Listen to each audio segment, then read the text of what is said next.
Thank you for joining us here in person, and thank you for joining us remotely by Zoom, where we will continue live streaming and posting these services on our YouTube channel for our virtual attendees. I'm Nick Williams, a member of the Worship Committee, and I will be your worship associate today. Other members of the Worship Committee who make this service possible is Alec Peck, our music coordinator, Adam Wedeking, who monitors our visual and online connections, and Kate Lewicki, who is in charge of our sound system. We welcome you to join us this morning with an open mind and an open heart, and with muted electrical devices.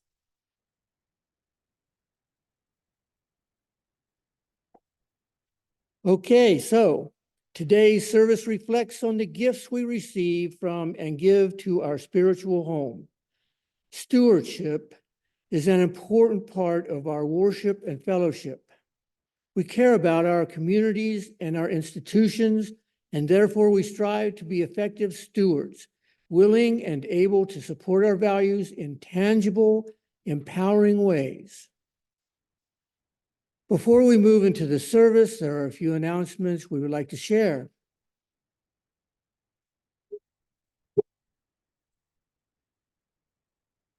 We will mention several websites, email addresses, and phone numbers. At the end of the service, we will leave up a slide with all this information, and it is available on our website. Today, after the service, UUCR is holding its annual pledge meeting. This is an opportunity to turn our attention to how we can give back to our spiritual home with our time, our treasure, and talents. There will be a discussion about our goals for next year, followed by lunch. This concludes today's announcements. Now I invite you to sit back, take a slow, deep breath as we move into the worship hour. You are welcome to read with me the mission statement of this church. Our mission is to foster a diverse religious community that celebrates life, affirms the individual, and encourages spiritual growth and open thought, and works to advance social justice and environmental sustainability.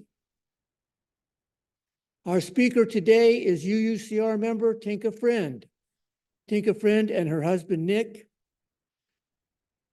joined UUCR in 1996.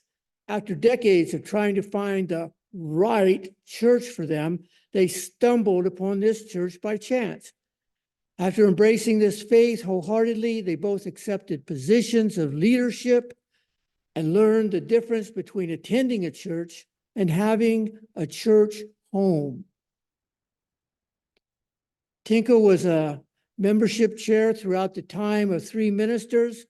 She taught new UU classes and started a group called Girls Unite for the girls ages 12 to 14. She started a monthly women's wisdom circle and healing vespers. She is one of the original members of A Course in Miracles and the UU Choir. She joined the Women's Federation, Interweave, that's LGBT plus allies, Covenant of UU Pagans, and supper circles. She was the worship committee chair and often filled in creating services during the minister's time off. Wasn't anybody else here to do something? What are we waiting for? Finding a church where you feel comfortable and that shares your values, deciding on whether or not to become a member, choosing how much to volunteer and how much money to pledge. These are all decisions we must make when we decide that having a home church is important in our lives. Tinka Friend, a longtime UUCR member, shares her journey wrestling with all these questions in her sermon, What Are We Waiting For?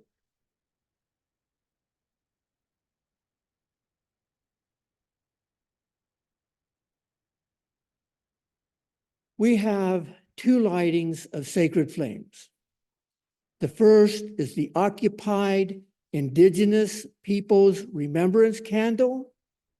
The second is the lighting of our own chalice, the symbol of our faith.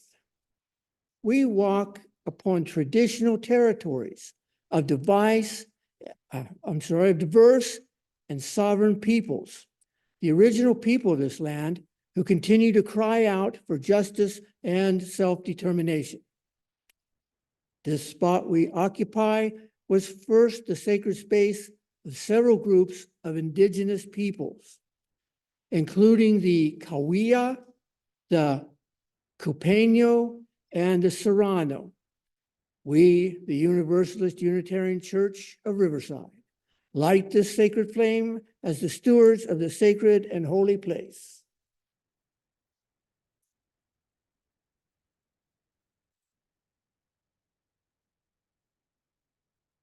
We are blessed with a space and opportunity to strive out our common principles, to bring justice and equality and compassion into our daily lives, to resist all that threatens the earth and her people, and to be a part of a world community with peace, liberty, and justice for all.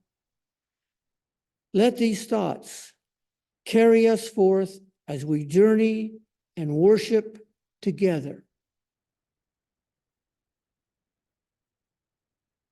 Today's reading for the chalice lighting is "We Are Here" by John C. Morgan.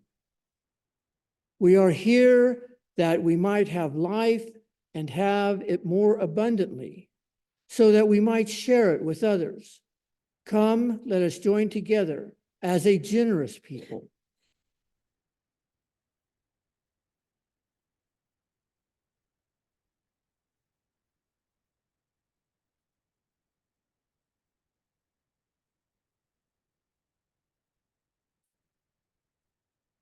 We have a tradition at UUCR to welcome those who are visitors or perhaps returning after some time away.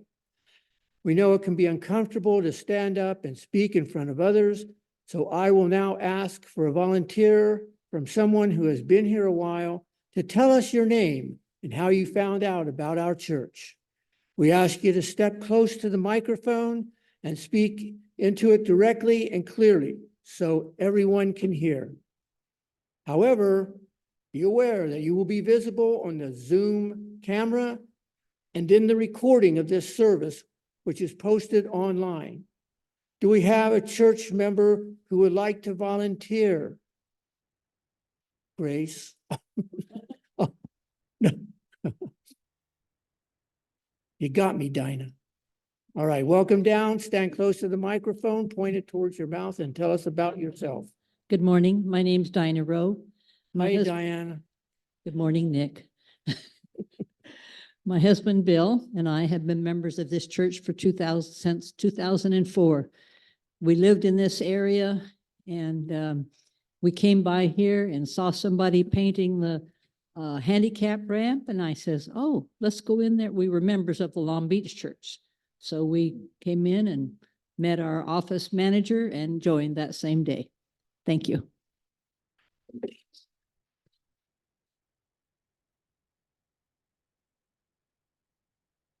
Thank you. That's how it's done. If you are new here, a visitor, or an old friend, please raise your hand to stand and come up to the mic in front of the pulpit.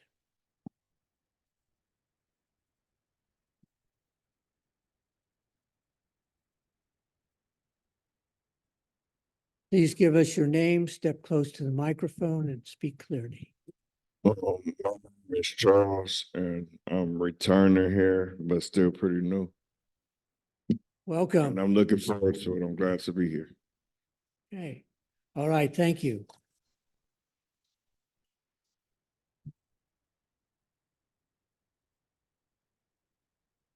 Is there anyone on Zoom? No. Okay.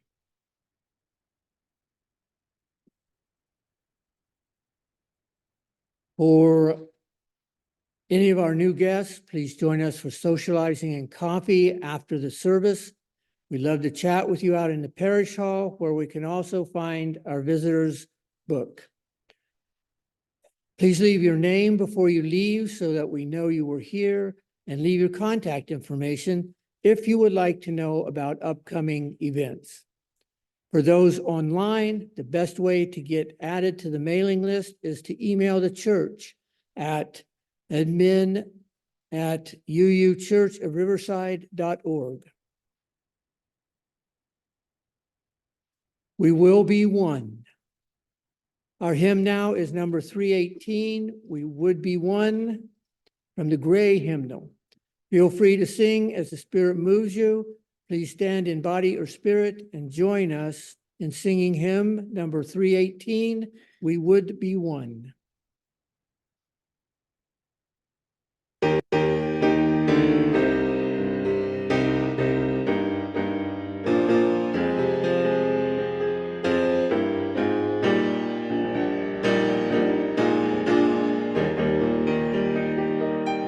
We would be one as now we join in singing our hymn of love to pledge ourselves anew to that high cause of greater understanding of who we are and what in us is true.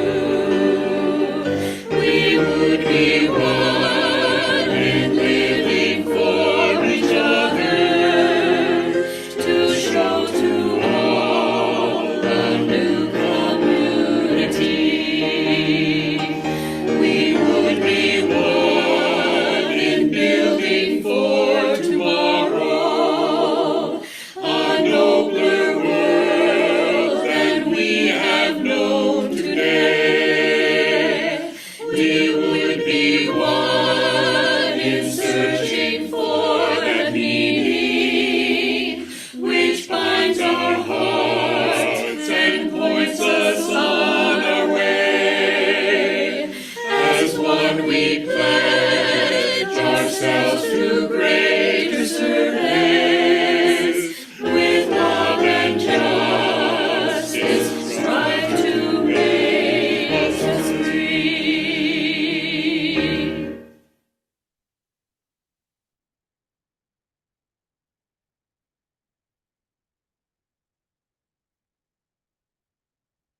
This portion of our service is to support our beloved historical church. This can be accomplished in several ways. In addition to the weekly collection, you may send your checks to the church address, which is shown here. You may contribute by PayPal using the QR code, which is shown as well as on the church website and in the newsletter. Stater Brothers Market gives our church a rebate on Stater grocery cards, which we will have in church each Sunday. Amazon gift cards are also available. You get the full value, and the church also receives a percentage for free. Please see Dinah Rowe or Robert Braun in the church office if you are interested in purchasing the gift cards. You can see Dinah Rowe today. Please donate as the Spirit moves you by whichever method works best for you. Thank you for your generosity. To those who give of their time and their talent, thank you for your generous care and attention. To all of you who have joined us here today, thank you for the gift of your presence. Will our ushers please now come forward to receive the collection?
Our next hymn is number 402, From You I Receive, from the Gray Hymnal.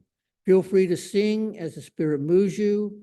Please stand in body or spirit and join us in singing hymn number 402, From You I Receive.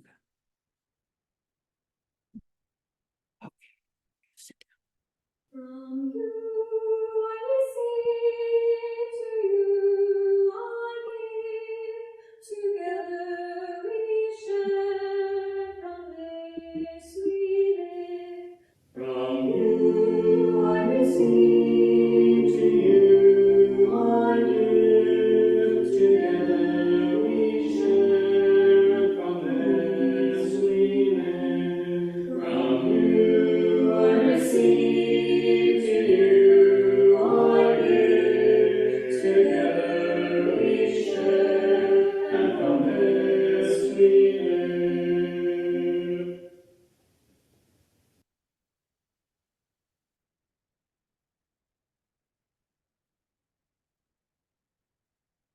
Our meditation today will start with a responsive reading by Tinka Friend, which I wrote, inspired by the song we sang earlier, hymn 318, We Would Be One.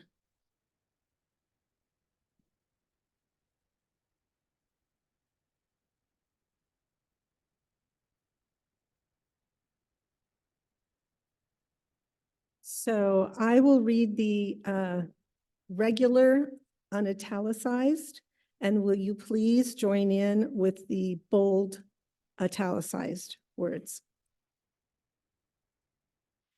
We would be one. We would be one.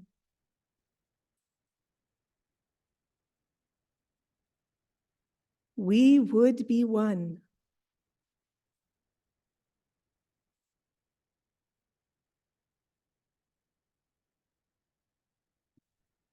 We would be one.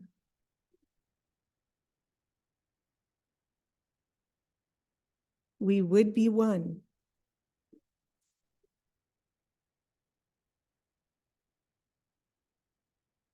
We would be one.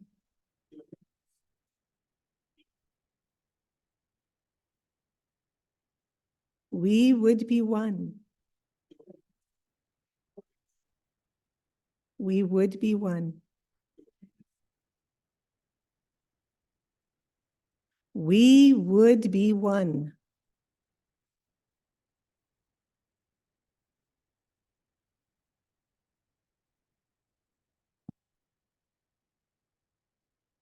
Okay. Let's just take a few moments, hold these messages in our hearts, and pause for just a moment of reflection.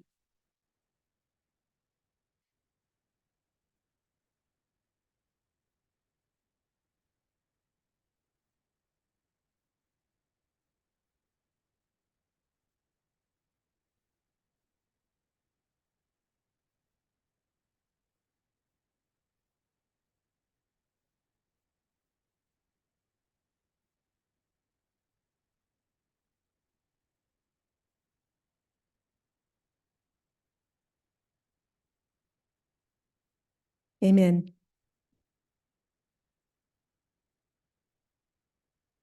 And so that Nick doesn't have to walk up those stairs again, I'm just going to jump right into the sermon. I don't have to be introduced. He introduced me earlier. So good morning, everybody. Happy spring. You are used to me coming up to the pulpit to read a sermon or an article that was found in the UUA worship web. Not this morning.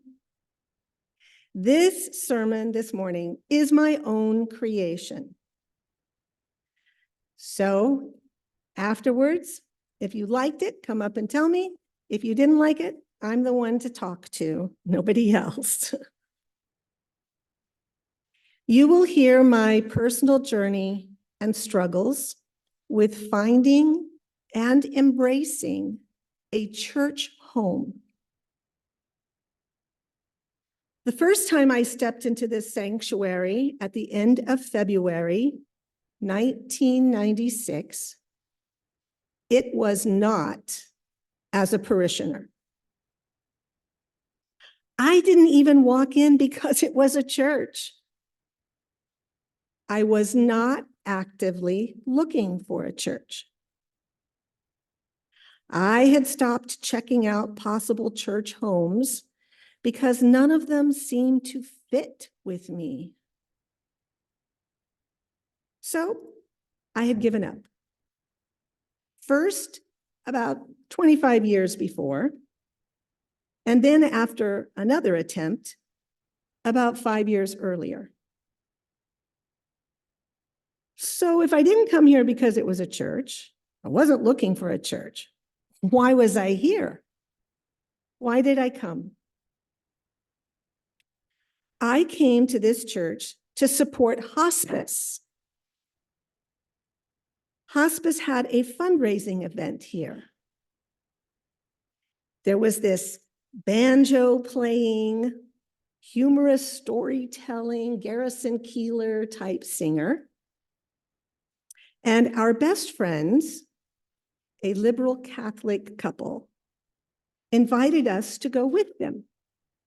They said, "Oh, it'll be fun, and it's for a good cause." So there we were, and our friends were right. It was fun. Halfway through, there was an intermission, during which these church ladies sold cookies and coffee. As we wandered around eating the cookies in what I would later learn was called the parish hall, I casually noticed these pamphlets that were on display. I really didn't feel an urge to read any of them until I saw a pamphlet titled "Views of a UU Feminist." I lit up. In all of my 40+ years back in the day, I had never found a church that would acknowledge feminism in a positive way. That was, in fact, one of the reasons that I moved away from churches. Well, I read that pamphlet right then, right there. I eagerly shared it with Nick. It was time for the entertainment to resume before I could look at any other church material. After the evening fun was over, I picked up a few other pamphlets to read when I got home. And I noticed that the next Sunday, there would be a Black female speaking as Sojourner Truth. February is Black History Month. And then in March, Women's History Month, she would come back as Harriet Tubman. I knew I had to come to those Sundays. I tried to get Nick to come with me, but he said, "No, thank you. You go and let me know if it was worth it." I did go for the rest of February and all of March, each Sunday, listening and asking questions after the service. Janice Levi was the person I was most directed to. I learned about the 7 principles and the 7 traditions and sources. I learned about a covenantal church as opposed to a creedal church. I learned that the church had been without a settled minister for 17 years and had just made the leap of faith to have a minister again. even though it would mean doubling their budget, people would have to dig deep into their pockets. And I discovered they had already chosen the minister. She was getting her affairs in order back east, and she would move to Riverside in just 1 or 2 months. Her name was Reverend Cynthia Kane. She was married and a mother of 3 children. Her youngest, Marjorie, was about 3 or 4 years old. When I got back home, I told Nick I really wanted him to attend some services with me. He did. We drank out of the yellow mugs, indicating that we were visitors, and we waited for members to introduce themselves to us. After waiting through a month of Sundays in April and no one greeting us, Nick said, "I'm not staying. These people are not friendly and they only want to talk to each other." Well, I pushed for a compromise. We could keep attending until the minister arrived and see if having a minister made a difference. Then we would decide. I do remember telling Nick that even I was getting tired of attending an informative lecture every week, and I longed for something more spiritual. Wow, we were pinning a lot of hope and expectation on a minister who hadn't even arrived yet. But then she did arrive, and she was worth the wait. She and her family were friendly and kind. She wanted to get to know everybody. She greeted everyone. She answered all of your questions. She knew so much about this denomination and its history. She started new UU classes, teaching people what it meant to be a Unitarian Universalist. She disagreed with the saying that you might have heard before. A UU can believe in anything they want and be however they want. Well, she taught us that is not true. What I loved most were her sermons. She was not afraid to call you out to be your best and highest self. And she was not afraid to challenge the church, the congregation, to do the same. She started supper circles where we got to know each other in a deeper way. She brought the study of A Course in Miracles to our church. She had a goal to get this historic little church, the first Universalist church established west of the Rocky Mountains back in 1881. She wanted it to be the friendliest, the most active, the most beloved in the Pacific Southwest District. Instead of being isolated unto ourselves, we started carpooling to the Pacific Southwest District assemblies. We spent first the day and then the whole weekends at our church camp, the Bentonville Pines. We grew, families came and stayed. We started religious education classes for the children. If you were here at the very beginning, you saw a lot of those pictures that I've taken were part of this activity that she started and that continued on. Nick and I went through her first New U class, and we took on leadership positions at the church, small ones at first. As you can imagine, We were firm believers about greeting and welcoming every person on Sunday morning, especially after our lonely experience. So several months went by, and in November, Cynthia stopped me on the steps of the annex after church and asked if we could talk. She said she wanted me to become membership chair, that I was exactly the kind of person for it.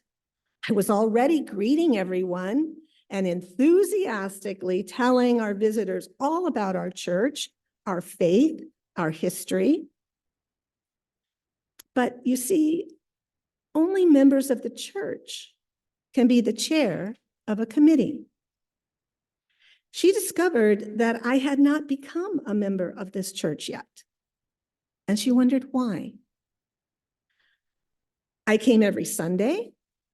I was so involved. There was nothing in my demeanor or actions that would lead her to think that I had any doubts about this church or about this faith. She saw me put money in the basket every week, and yet I had not returned a pledge sheet. What was holding me back? At first, to be honest, I was embarrassed by the question. I explained that I had never been a member of any church in my whole life, and I was just taking my time before deciding to officially join as a member. I felt like it was a big step for me, and I wanted an easy escape in case things didn't work out. Couldn't I take my time and wait longer? Sure, she said. What are you waiting for?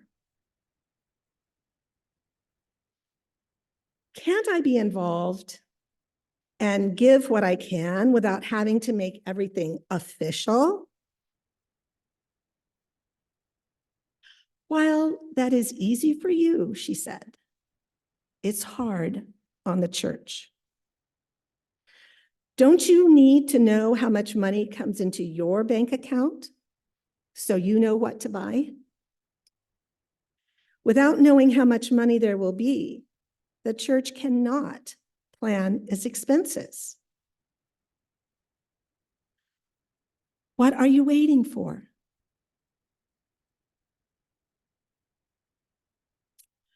Well, I don't want to commit to something if I'm not sure I can deliver.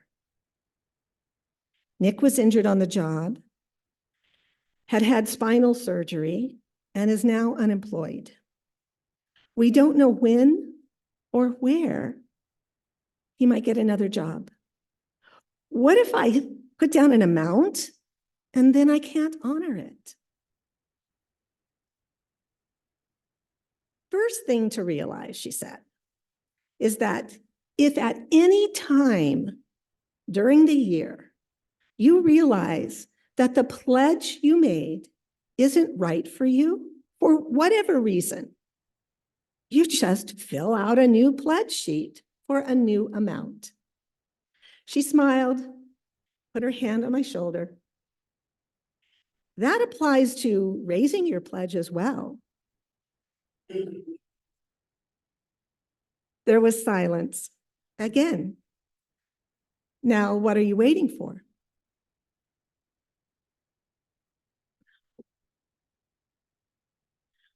I don't know what to pledge. What is fair? What is right for us? How much does the church expect? I know I cannot give 10% of what I make. We're down to just one income. And already I give to PBS, NPR, Red Cross, Hospice, Environmental Defense Fund, Sierra Club, World Wildlife, Planned Parenthood, and many, many others. Now we had to sit down on the steps while she explained to me the differences between giving to a charity or a cause and giving to your church home. Your church deserves more than what you give to a charity. Your church home gives back more to you than a cause does. I learned from her that morning that if you can give the amount that you pledge for the whole year, if you can give that amount all at one time, you are not giving enough. And you must be feeling that the church is not giving you a spiritual foundation. So then she asked me, how much do you give each week? Well, we put $5 a week in the basket. Is that enough? She smiled. That's fine for now, she said. You can make your pledge card out for $260. $5 a week times 52 weeks.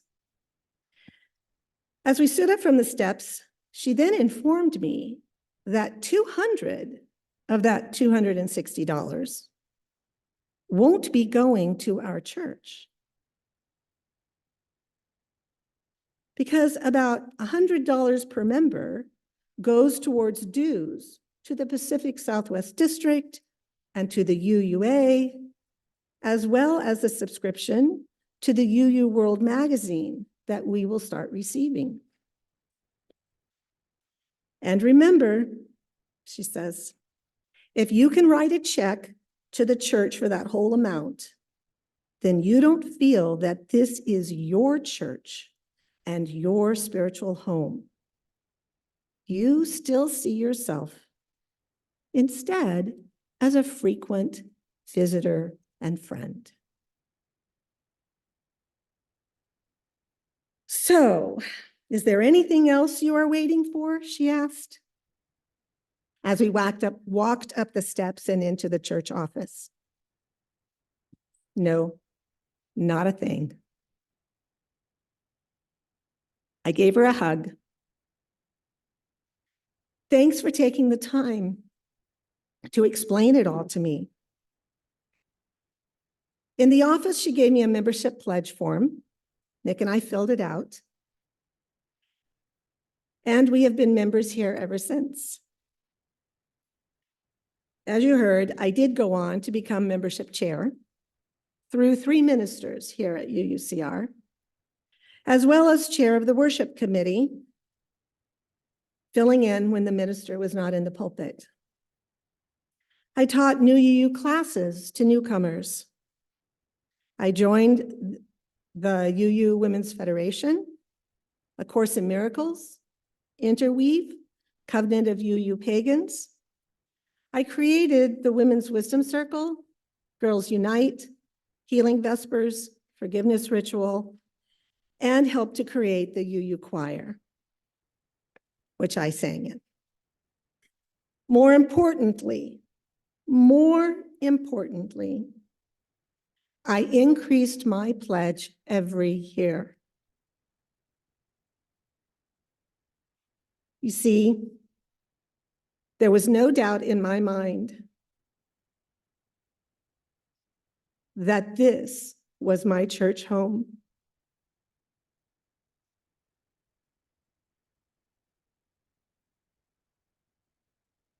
The words, my church home, that's the key.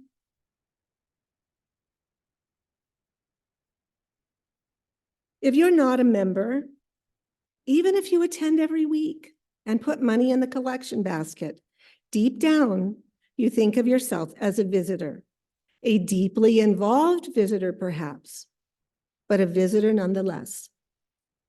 You haven't fully embraced this church and feel that its life, its purpose, its fate depends on you. It's for others to do the hard work, to care for her, to keep her clean, to keep her active, to keep her alive. You have the luxury to come when you want, when the sermon sounds interesting, when there's a fun activity after the service, Maybe you always come on first Sunday luncheons. You don't have to be here on time to welcome the new visitors, to answer their questions. You can come late, slip a few dollars in the collection plate. Or you can stay at home when you suspect the sermon is not going to be enjoyable or exciting or moving or inspirational. I have learned that deep spiritual transformation comes from deep introspection and honesty. Let me say that again. Deep spiritual transformation comes from deep introspection and honesty. If you're not giving as much money as you can, if you're not showing up on time each Sunday, whether you think you will like the sermon or not, if you're not helping before, during, or after a church event, especially a fundraising event, if you're not pledging, if you're not helping to keep the church clean, if you're not greeting the visitors and making them feel welcome, I ask you, what are you waiting for? And perhaps more importantly, will this church home still be here when you finally decide? Amen.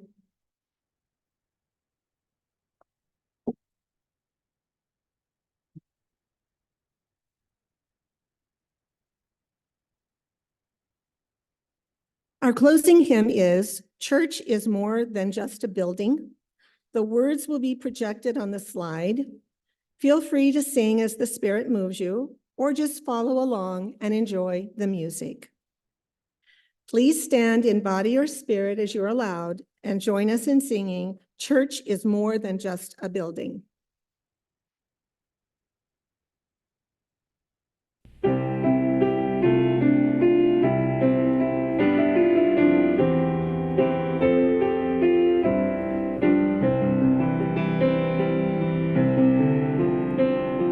Church is more than just a building, more than wood or metal or brick.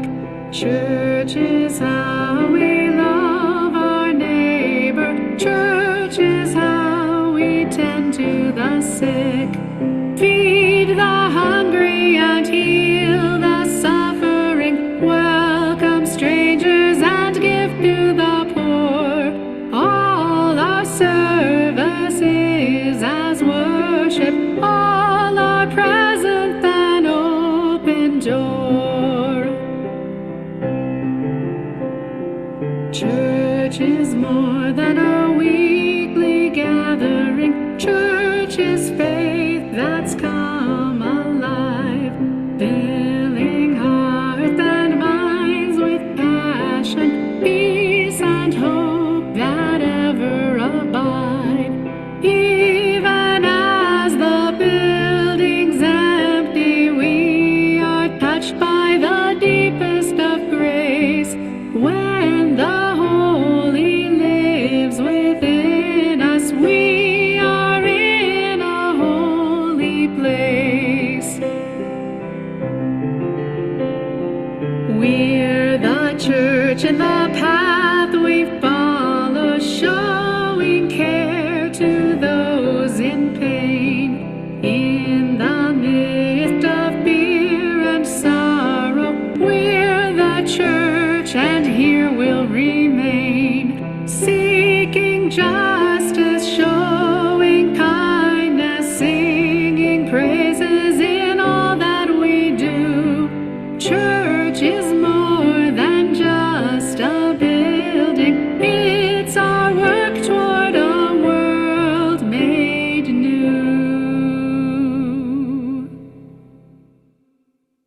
Thank you. Please be seated. So I wrote a benediction, a prayer, and then I decided instead I wanted to use it for the responsive reading for our meditation time. So instead, I have written some closing words that I hope will touch your heart.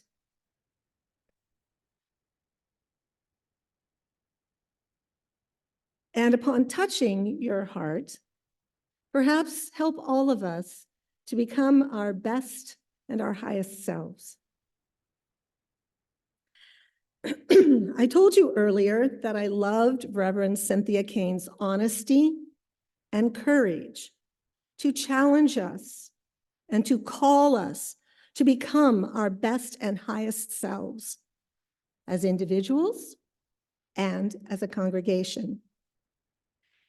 In my own small way, I have tried to do that here this morning. Remember, deep spiritual transformation comes from deep introspection and honesty. When I was a little girl, I went to church Sunday morning, and I remember something my Sunday teacher taught me. You put your hands together like this, and you say, here is the church, here is the steeple, open inside and see all of the people. I'm sure some of you have that very same memory. We just sang the song, Church is More Than a Building. And that is true. Many congregations have started without a church building or without a minister. In fact, that's true of this church. The Universalists who started this congregation way back in 1881 didn't start here. They rented the public hall. In fact, Riverside wasn't even a city then. We were founded in 1881. The city didn't become a city and incorporate until 1883. Then the congregation here bought the little one-room schoolhouse when the city outgrew it, and the city decided to build a proper school. So this congregation bought that one-room schoolhouse and met in it. And it was 10 years before they actually built their church building, this building that we've been sitting in. This building we've come to know and love. And then it was another decade before building the parsonage next door for the minister to live. Now, it has not been a minister's home since the 1960s, when Reverend Ray Manker and his family lived there. It is now what we call the annex. It holds the church office. It holds classrooms when we have children for RE classes and a minister's office. So a church can exist without a building, but it is hard. And it is hard to grow. A church can exist without a minister, but it is hard. It is definitely hard to grow.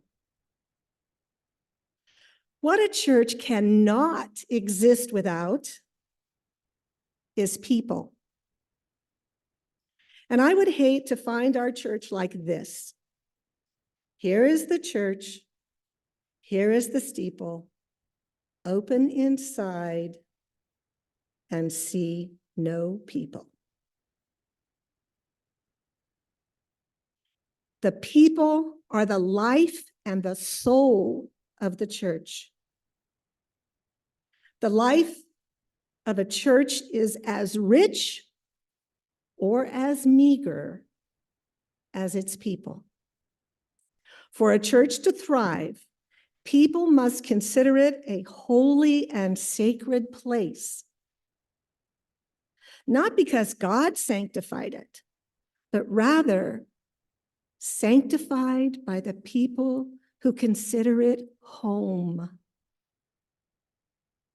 Sanctified by their laughter, their tears, where they lived out their hopes, where they surrendered their fears,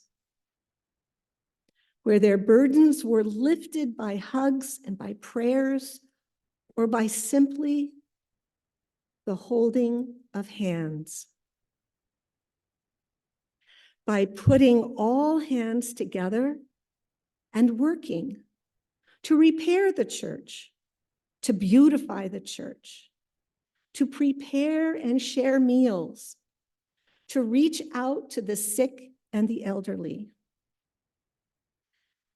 By the people making this a safe, no hate zone, where they welcome all and judge none, and work together to make their community, their country, their world a better and justice-filled place. And also by the people reaching into their bank accounts and giving with abundance, not what they think they can't afford, but what their church home deserves. I challenge all of us, myself included, the next time you buy something for your house, curtains, rugs for your bathroom, a new set of dishes or pots and pans, bath towels, a vase, things that brighten and beautify your house, things that make living there easier. Put that same amount in the collection plate the next time you are at church. We need to think of this beloved church as our church home. Next time you have to pay for some repairs or maintenance at your house, try to match it for the church's maintenance fund. If you can't afford to match it, what about half? We need to think of this beloved church as our church home. Next time that you're paying for a ticket towards a fundraising event here at the church, pay for one extra ticket. That also allows you to invite a visitor to stay and become better acquainted. You don't make guests pay for their meal when you invited them to dinner at your home, do you? We need to think of this beloved church as our church home. When we need to replace kitchen items in our church, let's have a kitchen shower and everyone bring a needed item, sort of like a housewarming gift. We need to think of this beloved church as our church home. Congregations have continuously been the stewards of this beloved church for 143 years. Think of that. Do you realize that in only 7 short years, this congregation will have been here in Riverside 150 years? This church, what a legacy she has had. Opening her doors to all, giving shelter to integrated school classes in the 1940s when Riverside School District was still segregated. She was the only white church to have Jesse Jackson come speak following the murder of Taisha Miller by Riverside police officers in the late 1990s, and so much more. This congregation, us, we can no longer afford to ignore her. We must cherish her. What are we waiting for?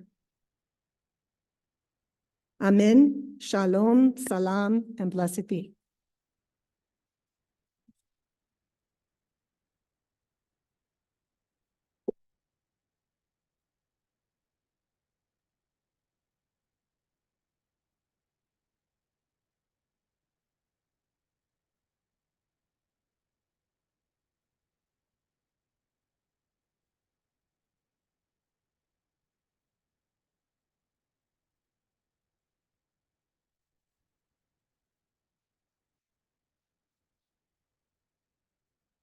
Thank you, Tinka, for sharing your valuable time and insights with us.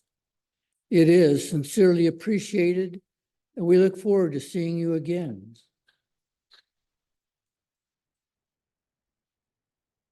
Due to the pledge meeting planned this afternoon, we will forego the usual question and answer session and save our comments for the meeting.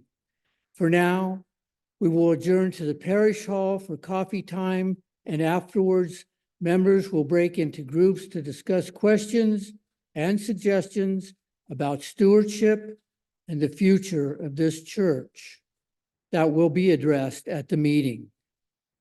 Thank you for joining us today. Amen.